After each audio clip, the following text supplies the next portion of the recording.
Through the night, Israel's air assault on Gaza City intensified still further as its ground forces readied to move in.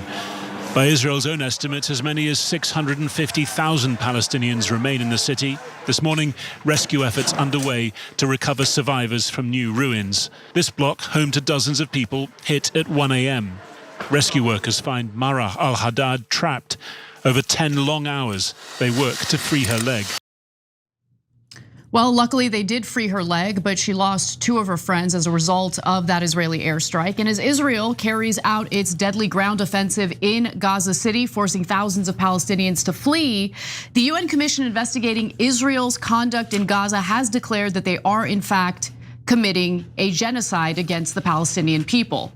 So there was the Organization of Genocide Scholars who previously came out and declared that Israel was carrying out genocide.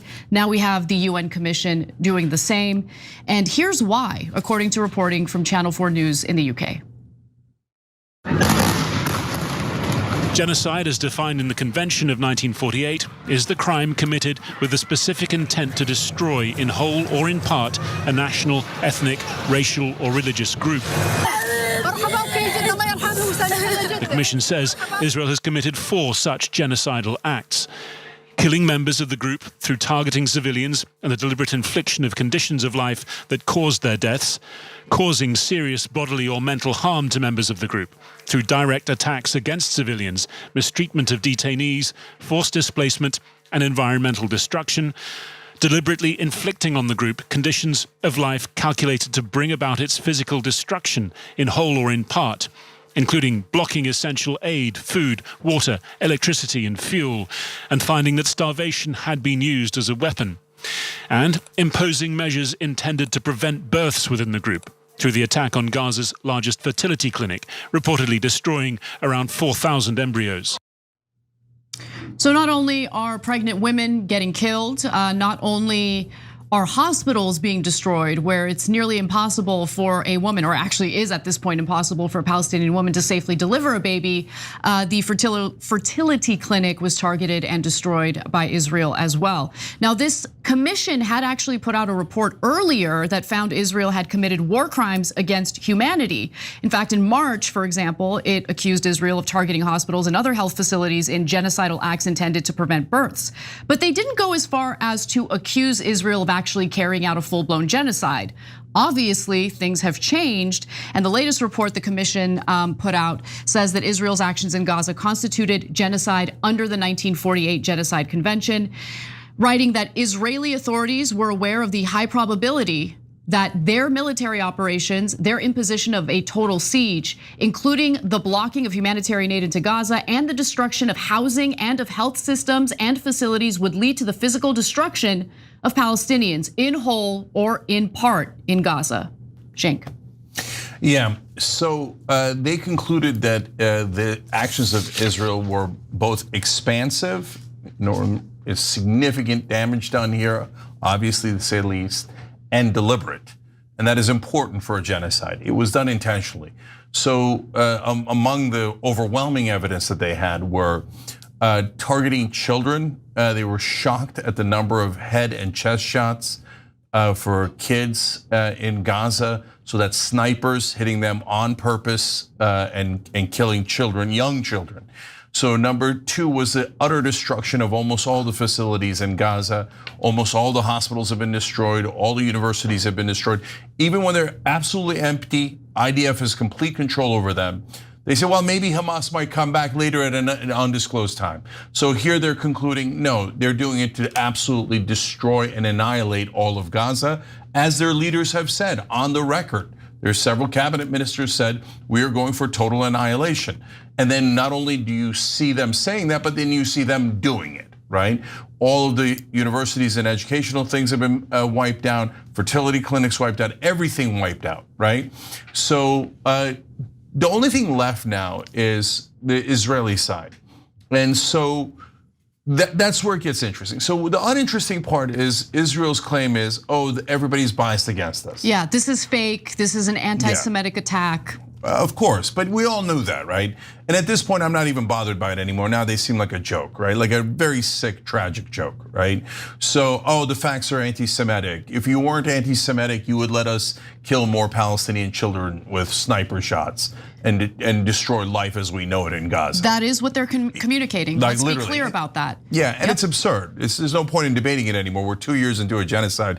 Everyone on planet Earth knows it's a genocide. The UN took forever to get there because of enormous political power that Israel has. You better not call it a genocide. You better not call it a genocide. Well, they did anyway, right? So now the question is, can Israel pull off completing a genocide with the whole world watching? Yeah, it appears that is the case. Yeah. That is the case because here in America, our government will aid and abet anything and everything the Israeli government wants to carry out, including genocide.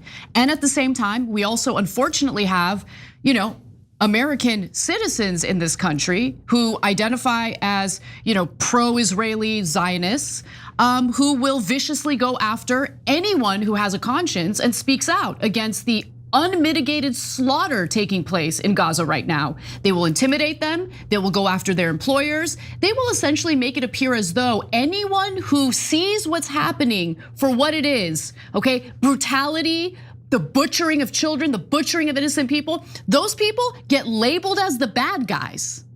They get labeled as the bad guys. People get fired from their jobs as a result of this. Yeah, so there's 3 entities basically left against the entire planet, right? So the planet sees the genocide. Israel can do any kind of propaganda that they want, and they often talk about, and in fact, later in the show, we're gonna have a story of the former head of the IDF saying, the lawyers we have never stop us from doing anything. The only thing that they ask for is that we follow some guidelines so they could do better marketing for what Israel's doing in Gaza, right? So there's not even an attempt at being legal here. It's all marketing, right? So that's why the rest of the planet, we all have eyes and ears to see what they've done. Now, the only 3 groups left on Israel's side is Israel's hard right wing, as some of the Israeli citizens are dead set against this, and tons of Israelis, authors, composers, actors, and the list goes on and on, are now speaking out and going, no, we have to end this genocide. This is sick. This is not what Israel should stand for. Okay, so you've got the hard right-wing government of Israel. You've got the hard right-wing bullies inside America and Western countries whose job is to betray the countries they're in and bully the citizens of those countries on behalf of a foreign government, Israel, right? So that's an obvious group. Then the second group is Western leaders, and the third group is Western media. So those are the only people left on Israel's side. The rest of the world agrees this is one of the worst genocides we've ever seen. It's not because Israel's doing it, that's the problem. It's a problem whether Israel is doing it or another country is doing it. So can in modern world, can a country just with controlling Western leaders and media be able to pull off a genocide and totally get away with it? Is the entire world population irrelevant? So that is a hell of a question. That's the question that Israel's asking now. Can we get the entire world to shut up and follow our orders and be good little boys and girls and allow us to do this genocide, move the Palestinians out, slaughter them and move them, and then take Gaza and take West Bank and do it right in front of your eyes in the modern world? And I don't know the answer to that. But don't hate Israelis though, meaning the Israeli government. Don't hate the Israeli government, don't hate the IDF for doing that. In front of everybody, right? It's a live streamed genocide. But don't speak out about it. That would be wrong. No, yeah, I'm past it today. Maybe I'll get back to it being angry about it tomorrow, right?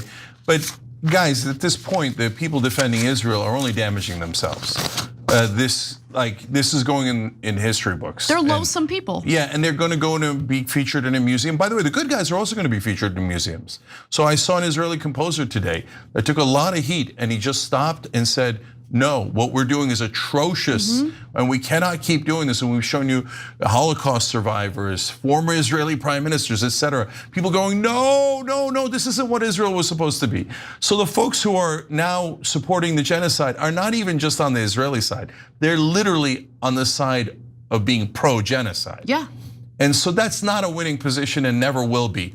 And they'll carry that moral stain with them for the rest of their lives. So the only question is, can we accumulate enough power to stop them? That's the only question. every time you ring the bell below, an angel gets his wings. Totally not true, but it does keep you updated on our live shows.